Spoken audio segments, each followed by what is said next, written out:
Abram a Bíblia de vocês, 1 Pedro, no capítulo 4.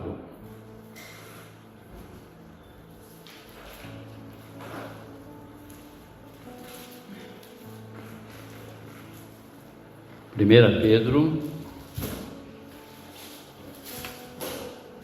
no capítulo 4, a partir do verso 7.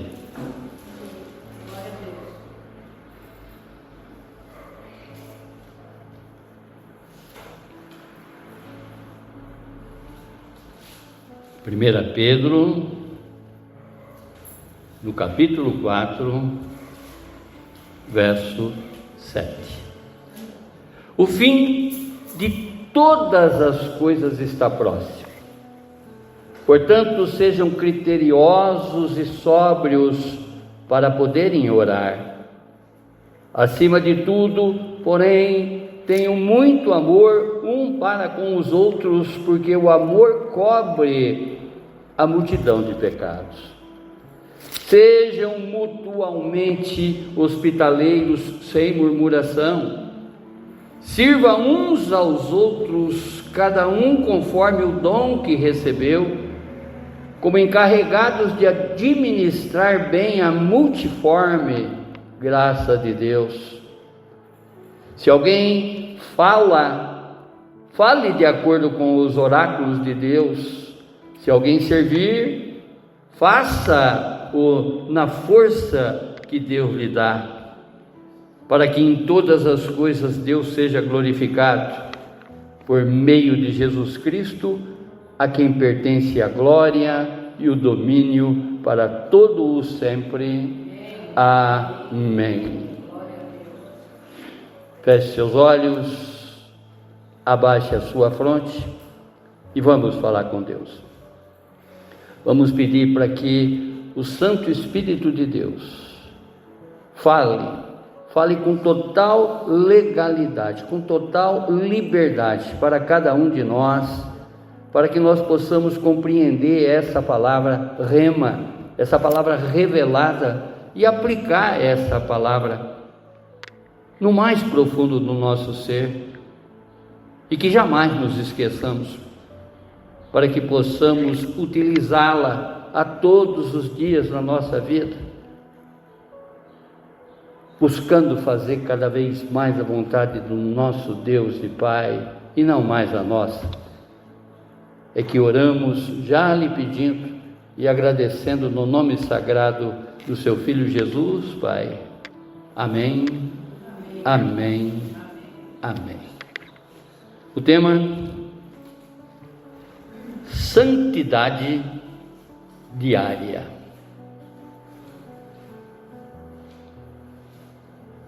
Repetindo: santidade diária.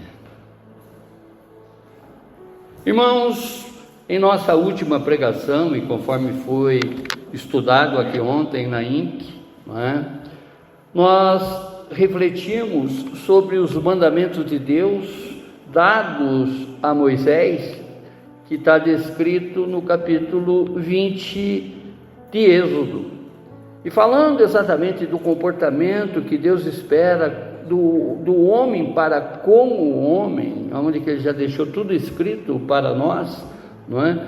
Nós podemos discorrer isso e estudar ainda ontem, no capítulo 20 de Êxodo, dos versos 12 a 17, onde que Deus já deixou tudo escrito conforme tem que ser o nosso comportamento de uns para com os outros. Mandamentos estes que, conforme nós vimos, regulam a nossa convivência e moldam o nosso relacionamento com o próximo. E na ministração desta manhã, Pedro nos convida a viver com esse mesmo senso de responsabilidade, obediência, mas como uma urgência maior, onde que ele declara, já no verso 7, dessa epístola, no capítulo 4, da sua primeira epístola, no capítulo 4, que o fim de todas as coisas está próximo. Se os mandamentos moldam a nossa convivência com o próximo, esse texto deve moldar a nossa postura com urgência diante do tempo. É como se estivéssemos diante de um relógio espiritual e a cada segundo nos lembrasse, esse relógio, que ao olharmos para ele nos lembra de viver a eternidade. Amar como Jesus ama e servir como um fiel mordomo da graça que Deus nos concede por intermédio de Cristo Jesus. Nessa mesma epístola, no capítulo, ou melhor, na segunda epístola de Pedro, esse mesmo autor, ele escreve no capítulo 3, verso 8, e ele diz: mas amados, não ignoreis uma coisa, que um dia para o Senhor é como 1000 anos, em 1000 anos como um dia. Sabemos que o relógio de Deus, que é o chamado Cronos, nós podemos esperar nesse Cronos, no relógio de Deus, todas as coisas das quais Ele já preparou para cada um de nós, do seu aprove, do seu beneplácito, que já está reservada para cada um de nós. Deus tem um propósito para a vida de cada um de nós, Isso é inegável. Basta olhar exatamente o comportamento da tua vida até aqui, ter uma reflexão pelos passos que você já deu nessa vida, pelos caminhos que você já trilhou nessa vida, e onde que Deus te colocou. Amém? Mas infelizmente, irmãos, muitos nos dias de hoje vivem como se o tempo fosse infinito, ignorando que o fim está próximo. Muitos nos dias de hoje servem com interesse próprio e não como mordomos da graça que receberam. Em outras palavras, muitos são os que vivem reféns deles mesmos, prisioneiros em suas vontades, e acaba sendo inimigo de Deus.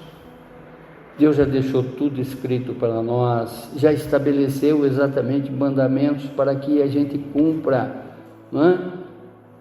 Conforme falávamos no domingo passado e lembrávamos aqui ontem, que não são sugestões, não são conselhos, e sim são ordens. E que a partir do momento que nós colocamos exatamente a palavra de Deus, os oráculos de Deus em primeiro lugar na nossa vida, nós vamos fazer a vontade dele e não mais a nossa. Porque é o que Ele espera em cada um de nós, é o que Ele busca exatamente em cada um de nós, essa obediência, essa santificação, essa santidade diária. Eu poderia dizer essa santidade instantânea, essa santidade a todos os instantes na nossa vida. Amém, irmão? No contexto histórico, essa carta, esta epístola foi escrita pelo apóstolo Pedro, uma das principais testemunhas da vida, morte e ressurreição de Jesus Cristo. Ele estava lá presente a todos esses episódios da vida de Cristo Jesus. A data aproximada foi entre os anos 62 e 64 depois de Cristo, durante o governo de Nero. Para quem conhece um pouquinho da história, dos imperadores que Roma teve, Nero foi um dos piores, foi um dos mais violentos dos imperadores de Roma. E nesse instante, Pedro viveu ali para constatar isso e escrever exatamente essa epístola, com um objetivo maior de encorajar a todos os crentes para que eles permanecessem firmes na fé, mesmo em meio a todo aquele sofrimento. É sabido na história que Nero colocou fogo em Roma e culpou os cristãos. Ele era um líder, entre aspas, tão violento, que ele pegava os cristãos, amarrava em postes, tacava fogo para alumiar a cidade. Vão vendo todas as atrocidades que ele cometia, e diante de tudo isso, Pedro, ele escreve essa epístola com o intuito de encorajar, com o intuito de fortalecer cada vez mais esses crentes na fé, ainda que diante de todo o sofrimento da quais eles enfrentavam ali naquele momento. E Pedro, ele admoesta, aos cristãos daquela época, como também a nós nessa manhã, a vivermos em santidade, amor e esperança, mesmo diante de toda a oposição desse mundo. Sabemos que o mundo jaz no maligno. O príncipe desse século é o nosso inimigo maior, Satanás. Fará de tudo para que a gente se distraia, para que a gente perca essa santidade diária que o Senhor espera em cada um de nós. Sabemos que ele não sossega, ele vai continuar insistindo, ele vai continuar colocando, atirando, lançando todos os dardos inflamados possíveis e imaginários, principalmente pelo fato dele já nos conhecer. Nós já deixamos revelado para ele, como para muitas pessoas e como para o próprio Deus, aquilo que fomos um dia. Diz a palavra que Deus, levando em conta o nosso tempo de ignorância, pega toda a nossa iniquidade e lança na profundeza do mar. Toda a nossa iniquidade, nesse momento da nossa vida, está sendo esmagada debaixo dos pés do Senhor Jesus. Mas o diabo não, ele usa isso contra nós. Tudo que nós fizemos em rebelião a Deus, tudo que nós fomos disciplinados num determinado dia, Deus já tirou da nossa conta, porque Cristo levou isso no madeiro, se realmente existe na tua vida arrependimento. Mas Ele vai fazer você se lembrar, Satanás, a todos os instantes da sua falta. Ele vai falar tanto na tua culpa, que você até vai duvidar do perdão de Deus, e ele vai insistir, ele vai continuar insistindo, porque esse é o papel dele, ele é destruidor. O Criador é o nosso Deus e Pai, ele é destruidor.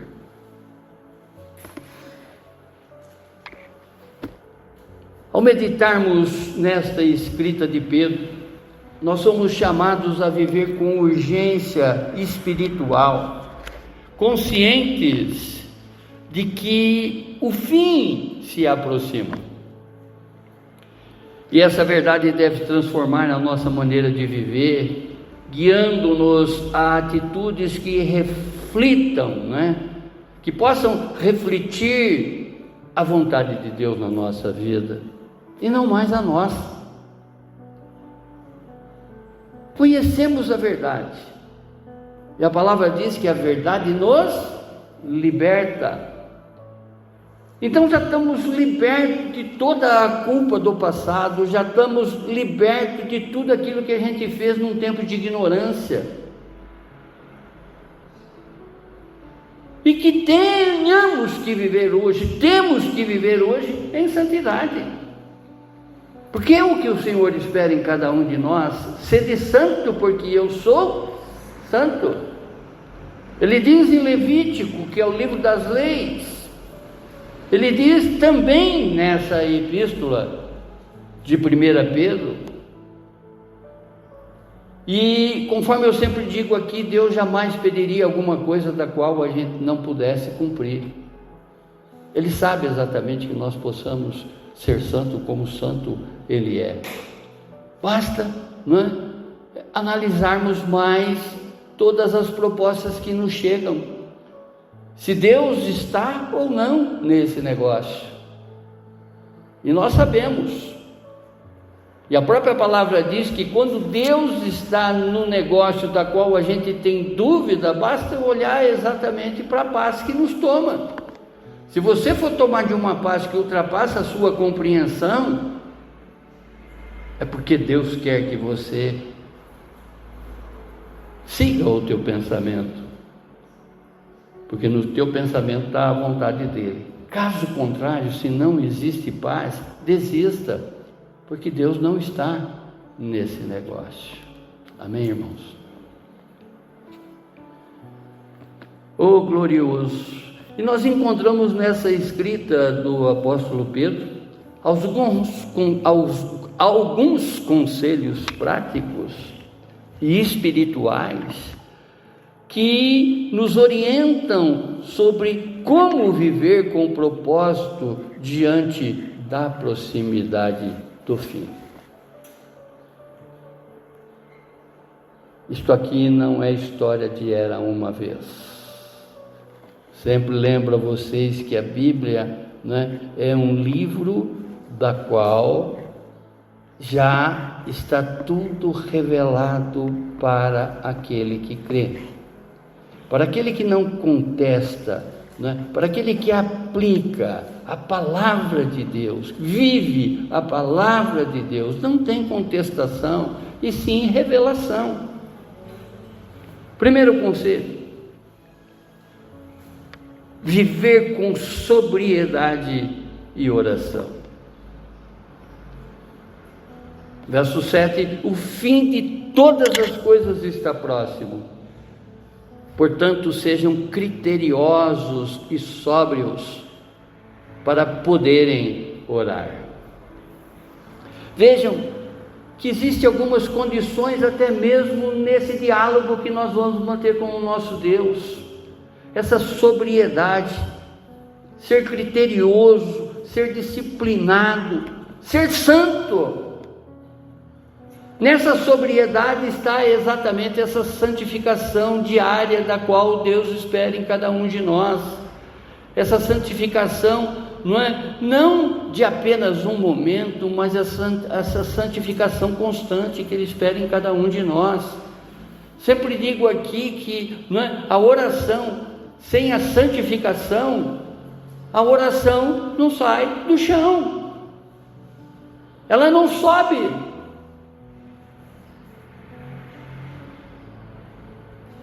Deus, Ele vai nos ouvir a partir do momento da qual nós estamos sendo obedientes, nós estamos vivendo a palavra dEle em nossas atitudes. O nosso comportamento é que agrada ou desagrada a Deus. Não são as coisas que a gente fala, porque tem muitas pessoas falando que não fazem. É comum eu chegar aqui agora para vocês, falar um monte de coisas da qual eu não cumpro no meu secreto. Mas todos nós estamos diante de um acusador que pode desmascarar qualquer um e a qualquer momento. Portanto, falar sobre os oráculos do Senhor exige exatamente uma reverência. Existe uma disciplina, existe uma obediência. Falar a vontade, a verdade do Senhor, não basta abrir a Bíblia e ler um verso. Precisamos estar totalmente, entregues a isso da qual nós estamos verbalizando. É muito sério, irmãos. É muito sério.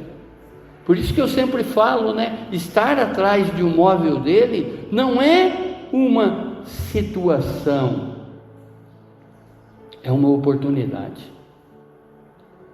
Falar das coisas de Deus é uma oportunidade. Falamos ontem aqui que uma vez que nós estamos cumprindo o ministério, seja o ministério de lavar um prato,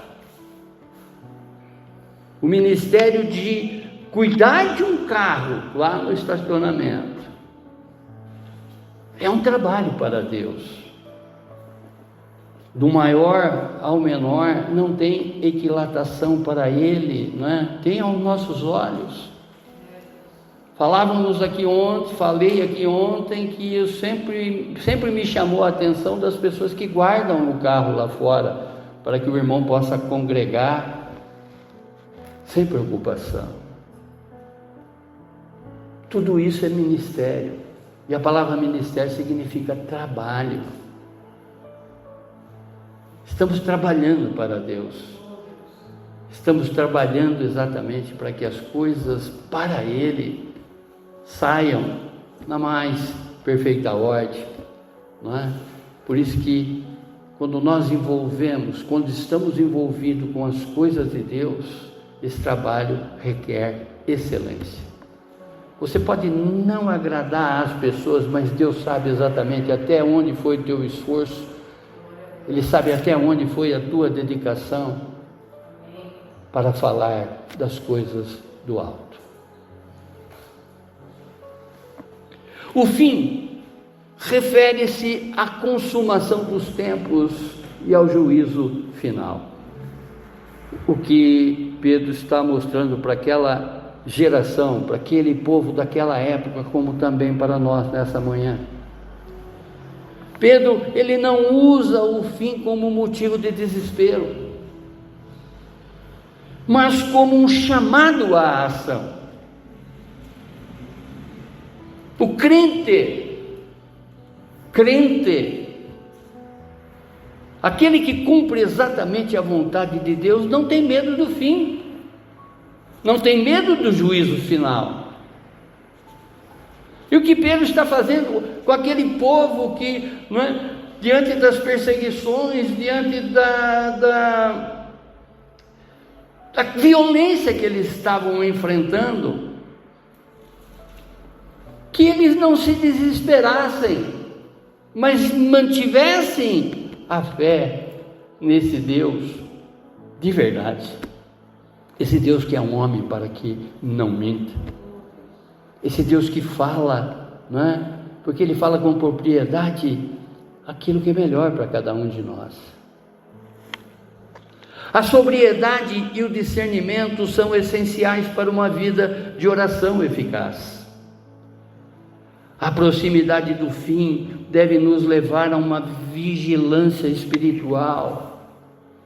A oração não é apenas um dever, mas uma necessidade vital. Já expliquei que quando nós oramos, nós estamos conversando com Deus. Às vezes você conversa, zapeia com uma pessoa distante, com uma pessoa amiga sua, horas adentro do dia, e não reserva nem 2 minutinhos para falar com Deus. Ele espera esse diálogo nosso, Ele espera essa conversação. E falar com Deus não é eloquência, não é palavras bonitas, e sim abrir o nosso coração para Ele, mostrar exatamente das nossas incapacidades, deixar claro para Ele que nós dependemos única e exclusivamente dEle para todas as coisas, das pequenas às macros, seja o que for fomos fazer, ainda que isso já é uma rotina no nosso comportamento, dedica para Ele. Você trabalha, você tem o teu hábito, não é, que já tomou conta do teu ser. Assim como você levanta todos os dias, lava os seus olhos, escova os seus dentes, dedica tudo para Deus, colocar Ele em primeiro lugar, né, em tudo na tua vida. Porque se eu coloco Deus em primeiro lugar na minha vida, eu vou esquecer das outras coisas que não têm tanta importância e que eu estou dando tanta importância. Se eu coloco Deus em primeiro lugar da minha vida, eu não vou ter tempo de falar mal da vida dos outros. Se eu coloco Deus em primeiro lugar da minha vida, não é? Eu vou viver aquele dia em santidade. Se eu convido Deus para que Ele tome as decisões para mim, eu vou ser uma pessoa assertiva nessa vida. Cada vez mais eu vou acertar nas minhas escolhas. Eu não vou errar mais nas minhas escolhas. E, consequentemente, eu vou ter uma santidade, uma santificação diária, a todos os instantes da minha vida. Amém, irmãos? Quem ora com entendimento vive com propósito. A urgência do fim não nos paralisa, mas sim ela nos posiciona. Sabendo exatamente que o fim está próximo, isso tem que gerar em cada um de nós mais responsabilidade. Eu tenho que entrar nos ambientes, abrir a porta, sair dos ambientes e fechar as portas. Deixar ali, causar ali uma boa impressão, ser embaixador de Cristo ali naqueles lugares. Mostrar exatamente, não é, que eu sou um cristão nas minhas atitudes, no meu comportamento, na minha santificação, que as pessoas queiram copiar exatamente, queiram me imitar exatamente. Conforme o próprio apóstolo Paulo diz, sejam meus imitadores, assim como eu imito a Cristo. Uma mente sóbria nos mantém focado no que realmente importa. Comunhão com Deus e o serviço ao próximo.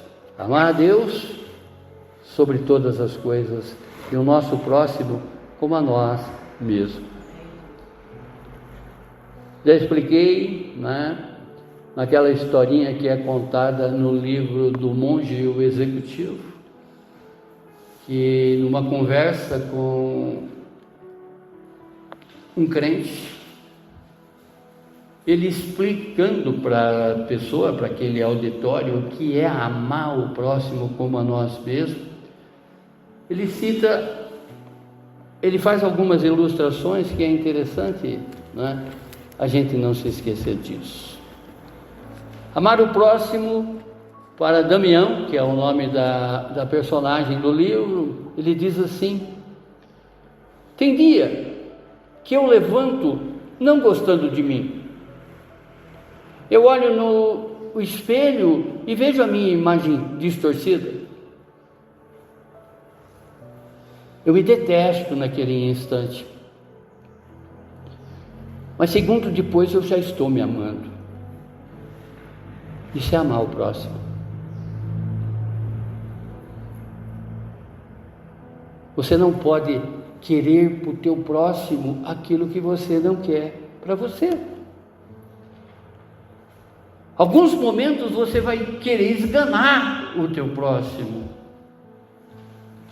com algumas escorregadas dele, algumas pisadas na bola, né?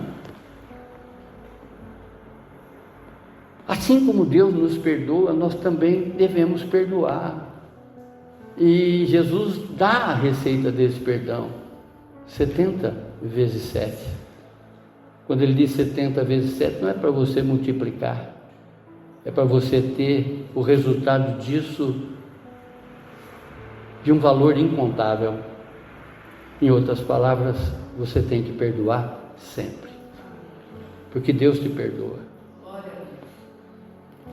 Segundo conselho, amar intensamente, verso 8. Acima de tudo, porém, tenham muito amor uns para com os outros, porque o amor cobre a multidão de pecados. O amor aqui, não é, que sugere o apóstolo Pedro, é o amor ágape, aquele amor que não leva em conta a troca. Eu vou amar porque a pessoa vai me amar. É amar sem querer nada em troca.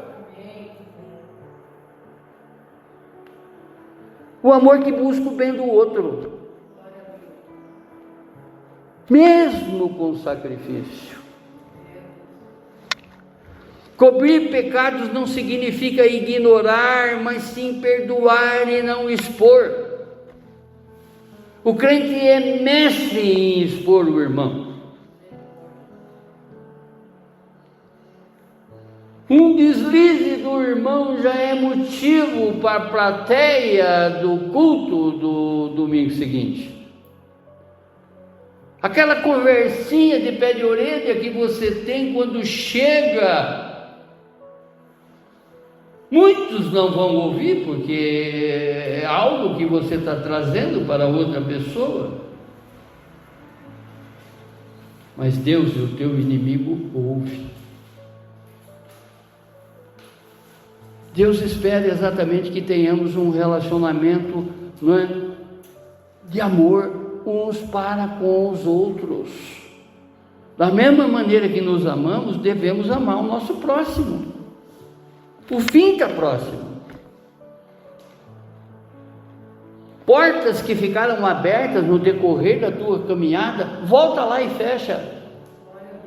Se tem coisas pendentes, né, e que está na tua capacidade de desenvolver esse acerto, faça. Ainda que Deus já nos perdoou, mas às vezes você não foi perdoado por uma determinada pessoa, e a falta de perdão dessa pessoa está levando ela para o inferno. Em outras palavras, pelo fato de você não ter tido um bom relacionamento de uns com os outros, você está colocando alguém no inferno.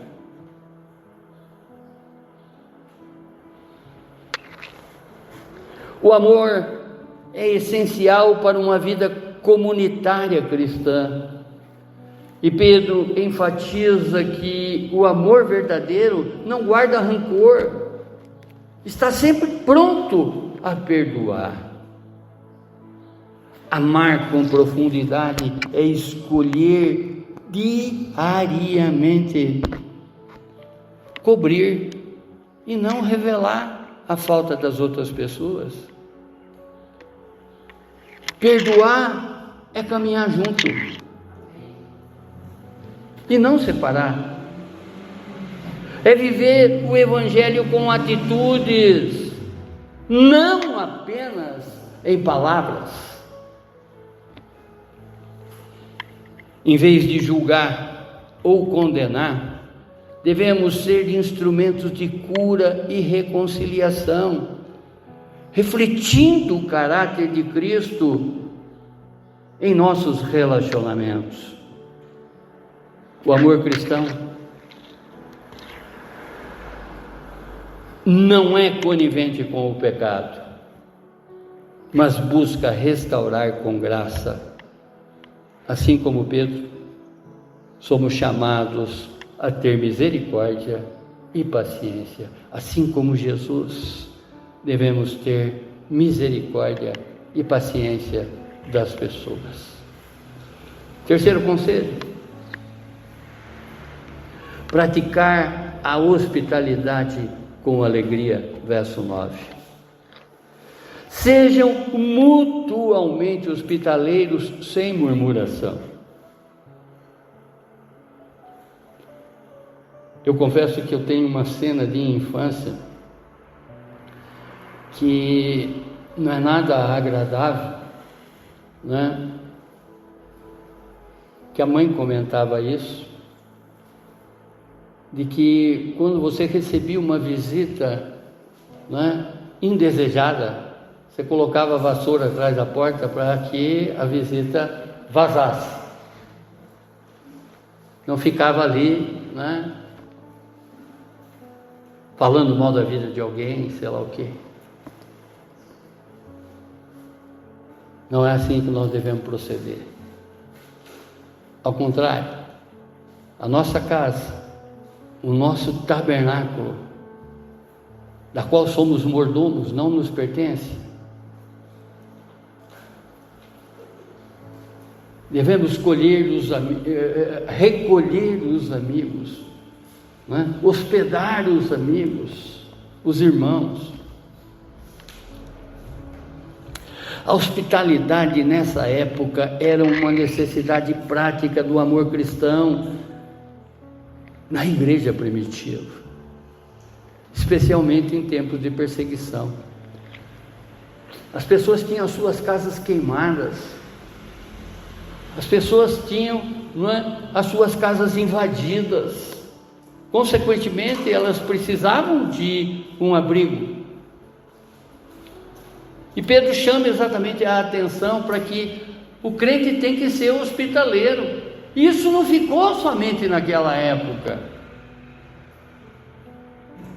Esquece essa historinha de colocar a vassoura atrás da porta, isso não é para crente. Ao contrário,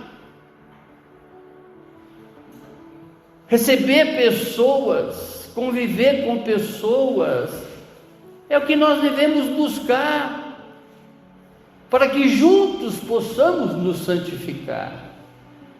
Amém, irmãos? A hospitalidade deve ser voluntária e alegre. A palavra usada por Pedro implica em amar ao estrangeiro.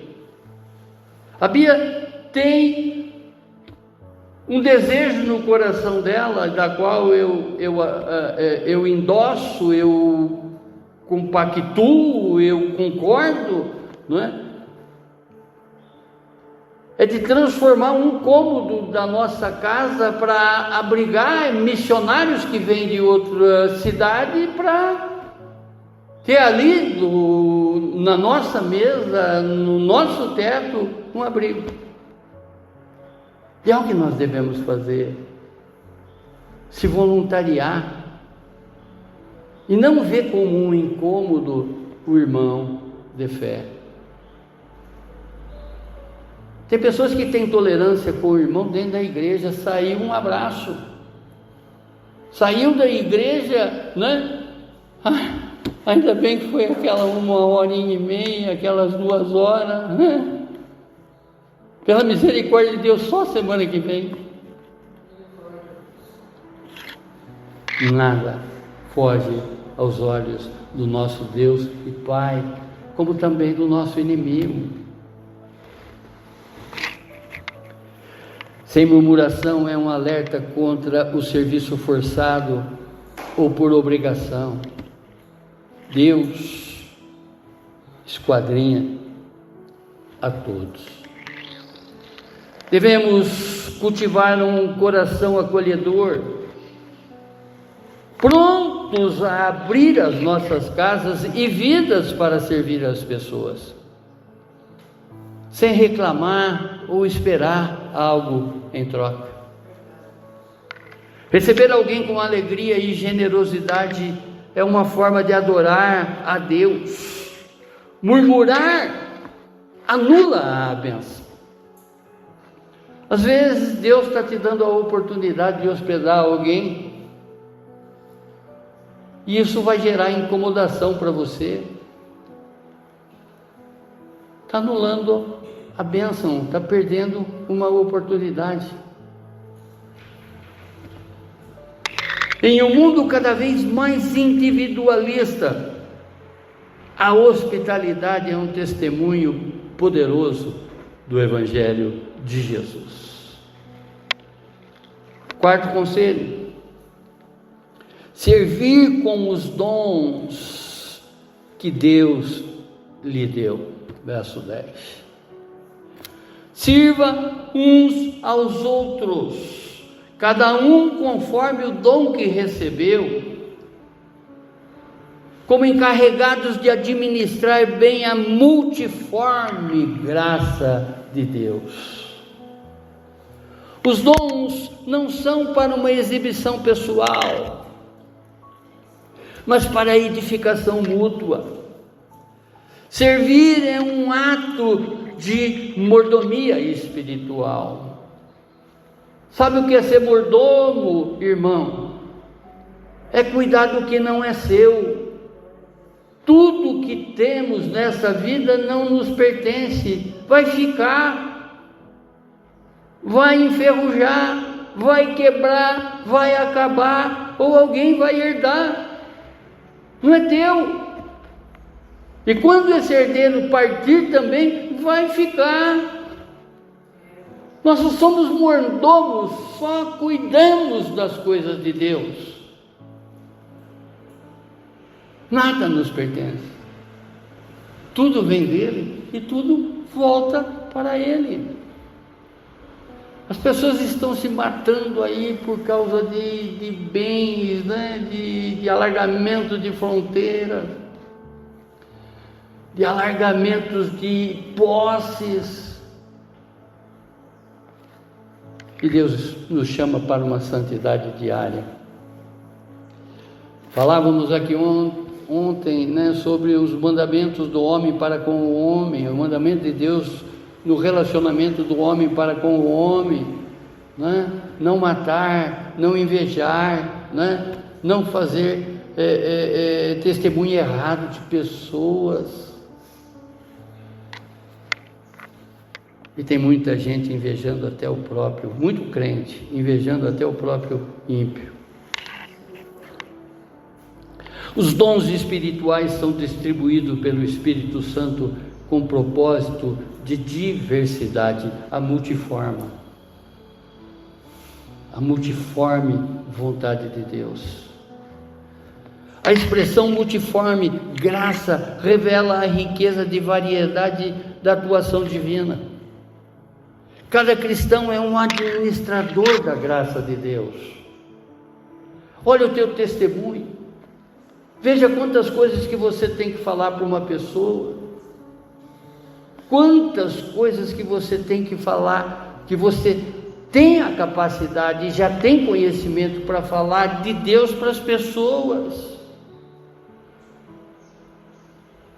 Essa multiforme, não é? Graça já te alcançou e tem muita gente desgraçada ao teu lado.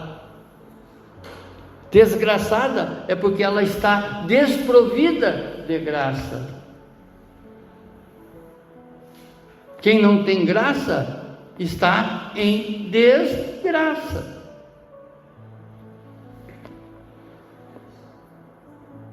E isso exige de cada um de nós responsabilidade, humildade e disposição para servir com excelência, sem competição e vaidade. Às vezes, né, o crente ele se machuca com uma oportunidade que o outro está tendo.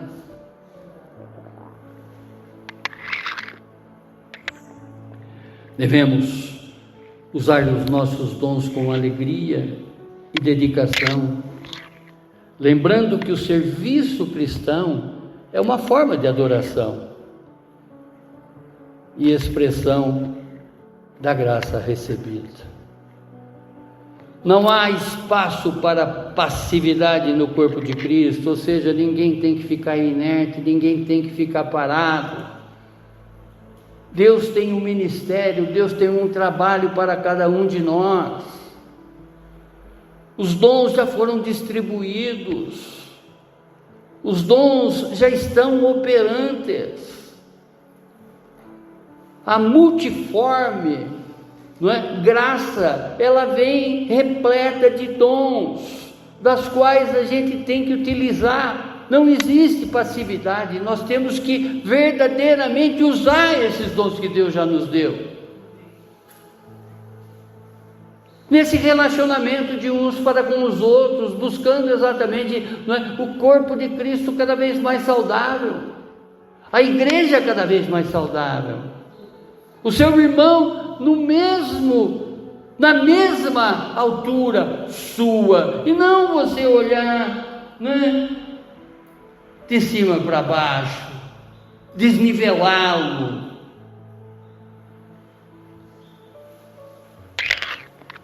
Servir é um chamado universal,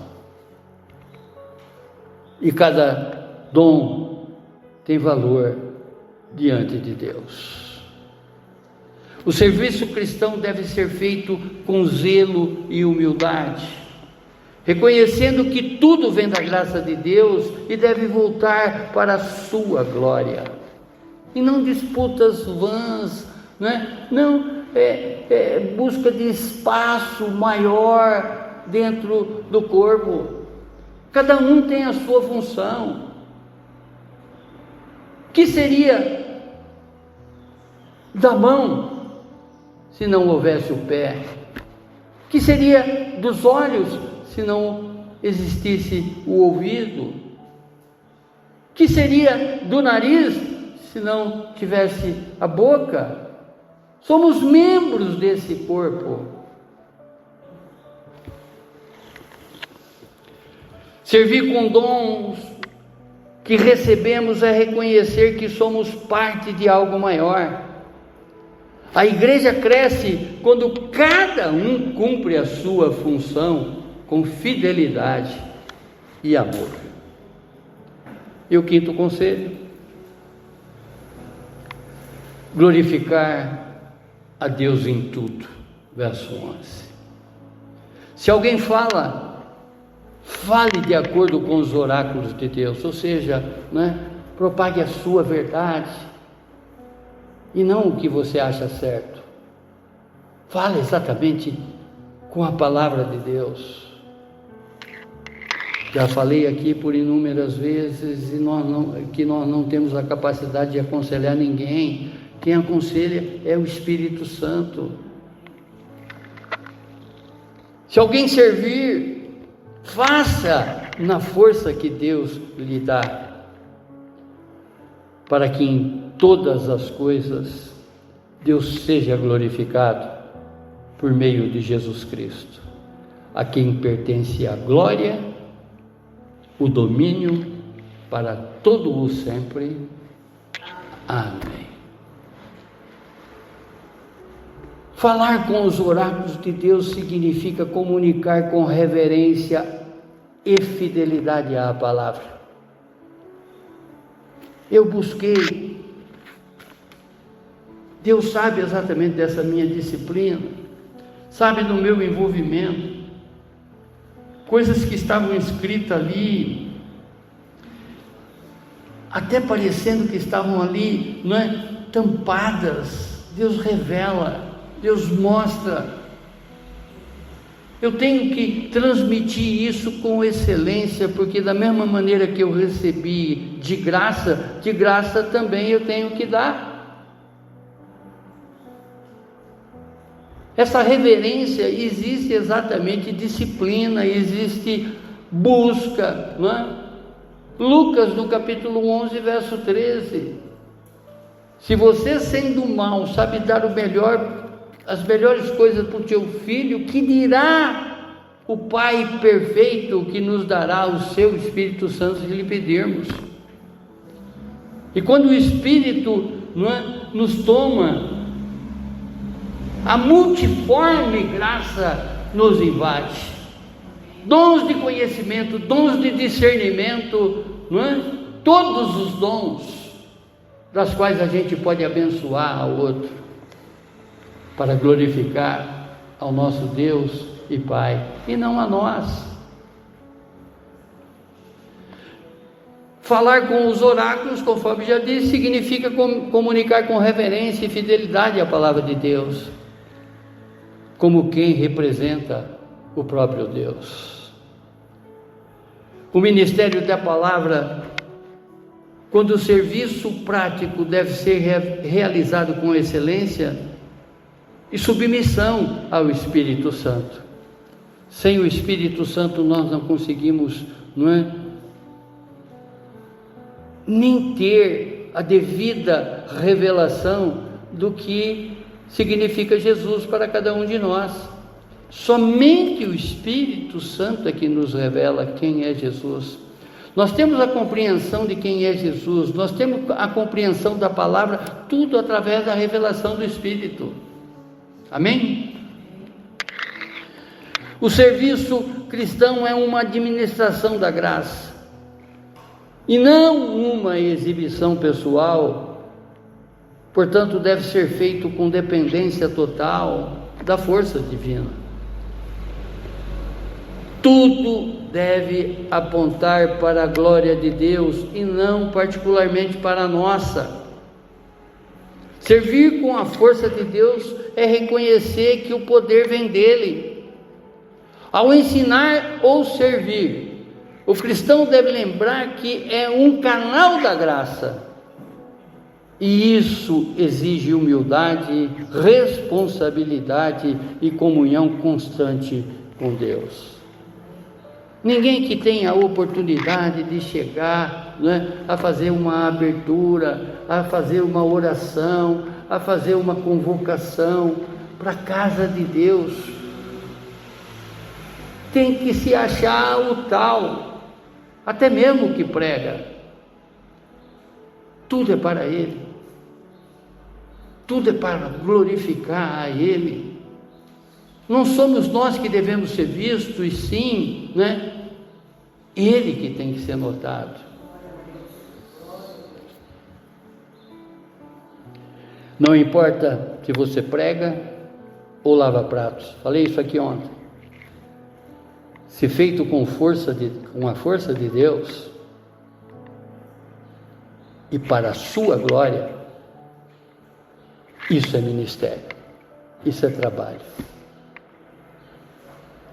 Essa sacolinha que vocês levam depois das koinonias, depois das comunhões, nada foge aos olhos de Deus. Amém?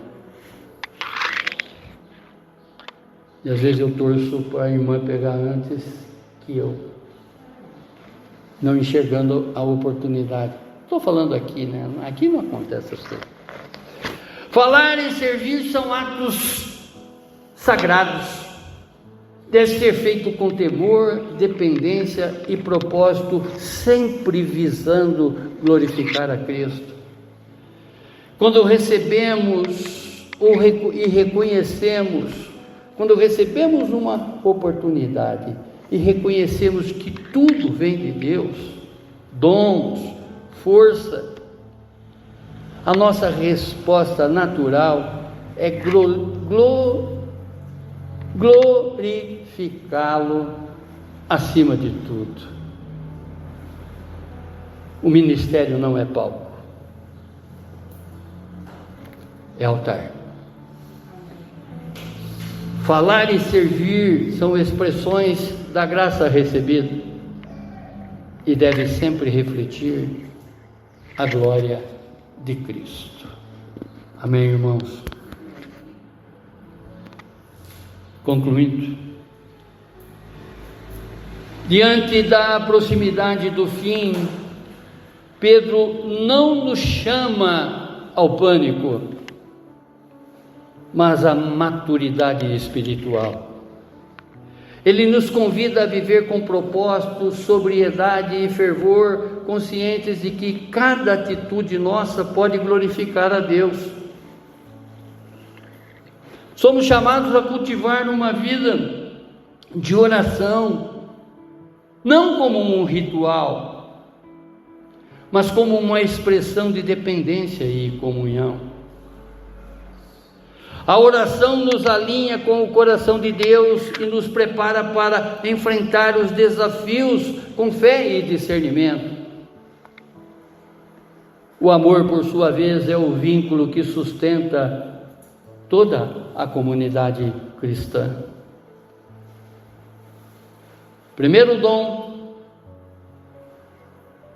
principal dom e primeiro fruto, o amor. O amor, ele cobre a multidão de pecados, não por ignorar a verdade, mas por promover o perdão.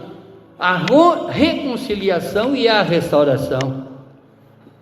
Amar intensamente é escolher caminhar junto, mesmo quando há falhas. Abrir a casa, servir com dons que recebemos, falar com responsabilidade e agir com humildade é o nosso papel como mordomos da multiforme graça de Deus. Que tudo o que façamos, seja em palavras ou ação, seja para a glória de Deus, por meio de Jesus Cristo. Abaixe a sua fronte, feche os seus olhos. Diante da palavra que ouvimos nessa manhã, somos chamados a uma resposta. Pedro não escreveu para os cristãos do primeiro século, ele também escreveu isso para mim e para você. O fim de todas as coisas está próximo. Isso não é motivo de medo, mas de urgência. Urgência para orar com profundidade. Urgência para amar com intensidade. Urgência para servir com fidelidade. E urgência para viver com propósito. Talvez você tenha negligenciado a oração até aqui. Talvez o seu amor tenha esfriado de certa maneira, de certo modo. Talvez o dom que Deus te deu esteja aí, adormecido dentro de você. Mas hoje é dia de despertar. Hoje é dia de se posicionar. Hoje é dia de viver para a glória de Deus. Se você deseja renovar o seu compromisso com o Senhor em oração, em amor, em serviço, este é o momento. Que a sua vida seja um reflexo da multiforme graça de Deus, variedade de dons e as manifestações divinas na sua vida. Que tudo o que você fizer, seja em palavras ou ação, glorifique a Jesus Cristo, a quem pertence a glória e o domínio para todo o sempre. Amém. Obrigado, Pai. Obrigado, Senhor, por essas palavras trazidas pelo seu Santo Espírito a Pedro, que foi revelada aqui para nós nessa manhã, da urgência da qual nós devemos ter para as coisas que lhe agrada, Pai, para a nossa santificação, para a nossa santidade diária, Pai. Que possamos sair deste culto, desta manhã, de louvor, de adoração e reverência somente a Ti, Pai, compromissados de que a nossa vida deve tomar um novo rumo, o rumo da santidade diária, o rumo de fazermos cada vez mais a Sua vontade, Pai, e não mais a nossa, para a honra e glória do Senhor mesmo. Amém, amém, amém. Glórias a Ti, Senhor, glórias a Ti, Senhor.